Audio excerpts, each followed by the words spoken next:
డబ్బు, అనారోగ్యం, ఉద్యోగం, వ్యాపారం, అప్పులతో బాధపడుతున్నారా? మీకోసమే మేనిఫెస్టింగ్ మిరాకిల్స్ 11 days ప్రోగ్రామ్.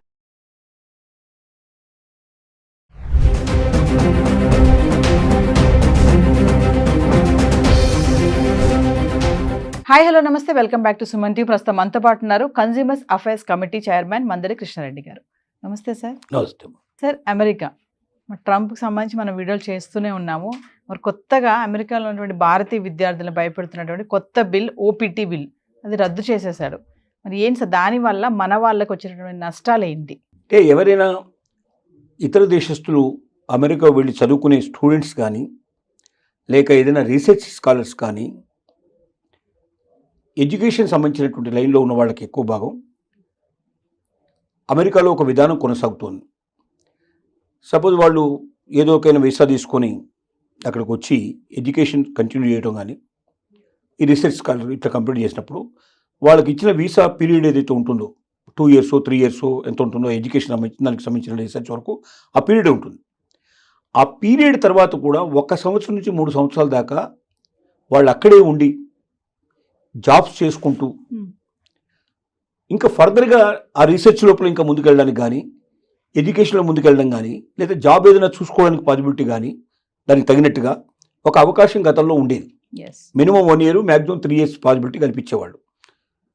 ఈ పీరియడ్లో వాళ్ళకి ఏంటంటే వీసా ఉన్నట్టే లెక్క, అంటే వీసా ఎక్స్టెండ్ చేసినట్టు లెక్క. ఒక రకంగా ఓపీటీ అంటే ఇక్కడ వాళ్ళకి వీసా ఎక్స్టెండ్ చేయడం ఒకటేను, వాళ్ళు పని చూసుకోవడానికి ఒక అవకాశం ఉండేది.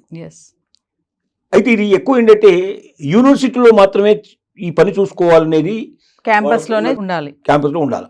అది వారానికి 20 గంటలు మాత్రమే పని చేయాలనేది ఉంది, కండిషన్ ఉంది. అంతకన్నా ఎక్కువ పని చేస్తే అది నేరం కింద లెక్క.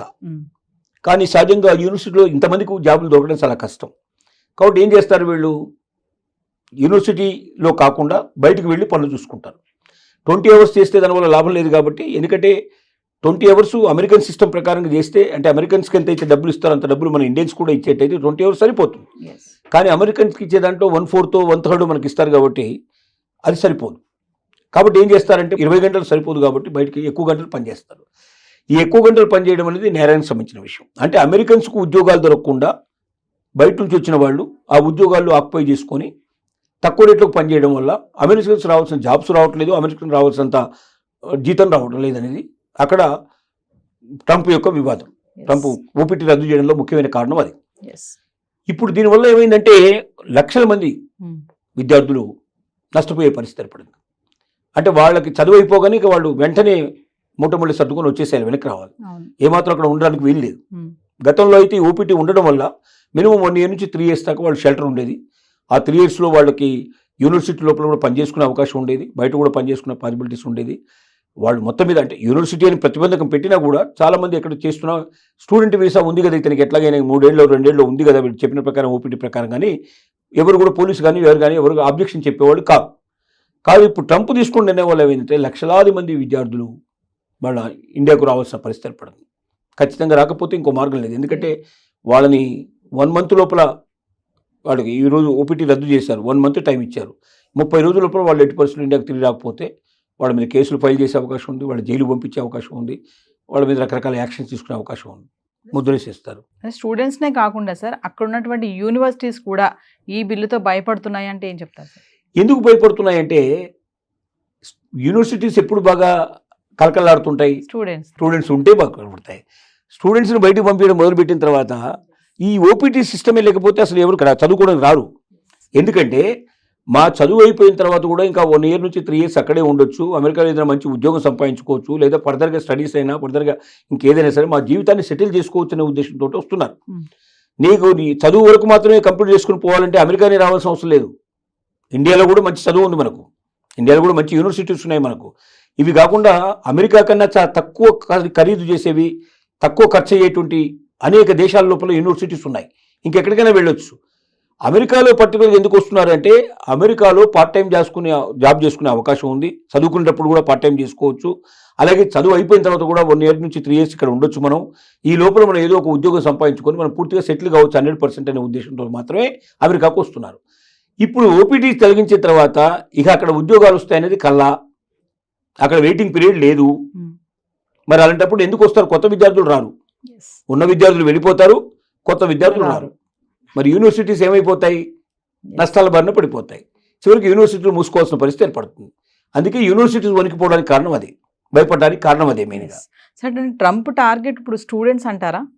ట్రంప్ టార్గెట్ స్టూడెంట్స్ అని కాదు. ట్రంప్ ఏం ఎలక్షన్లో ఏం వాగ్దానం చేశాడంటే, ఇక్కడ ఉన్న ప్రజలకి నేను ఉద్యోగం కల్పిస్తాను, భద్రత కల్పిస్తాను, ఆదాయాలు పెంచుతాను, ఒక అమెరికాని ప్రపంచ దేశాల్లో నెంబర్ 1 దేశంగా నేను చూపిస్తాను, అప్పులు మొత్తం కంప్లీట్గా తీర్చే ఏర్పాటు చేస్తాను, ఆదాయం పెరిగే ఏర్పాటు చేస్తాను, దేశ భవిష్యత్తే గతంలో ఎప్పుడూ లేనంతగా ఒక ఉన్నతమైన పరిస్థితి, ఒక గోల్డెన్ ఎరా తీసుకొస్తాను నేను అని వాగ్దానం చేశాడు. కాబట్టి మరి అలాంటి స్వర్ణయుగాన్ని తీసుకురావాలంటే ఎక్కడెక్కడ లోపాలు ఉన్నాయో చూడడం మొదలుపెట్టాడు. ఒకటి, ప్రభుత్వ రంగ సంస్థల్ని వీలైనంతవరకు క్లోజ్ చేయాలని డిసైడ్ చేసుకున్నాడు. ఎందుకంటే ప్రభుత్వ రంగ సంస్థల్లో అనవసరంగా ఖర్చే విపరీతంగా ఉంటుంది, కానీ దానివల్ల వచ్చే ప్రయోజనాలు పెద్దగా ఉండదు. ఎందుకంటే అమెరికాలో ఏంటంటే అన్ని రాష్ట్రాలు ఇండిపెండెంట్గా, ఏ రాష్ట్రానికి ఆ రాష్ట్రమే స్వతంత్ర ప్రతిపత్తి కలిగినటువంటివి. కాబట్టి ఏ రాష్ట్రానికి ఆ రాష్ట్రం బతకగలిగే అవకాశం ఉన్నప్పుడు సెంట్రల్ నుంచి పెద్దగా వాళ్ళకి సపోర్ట్ ఇవ్వాల్సిన అవసరం లేదు.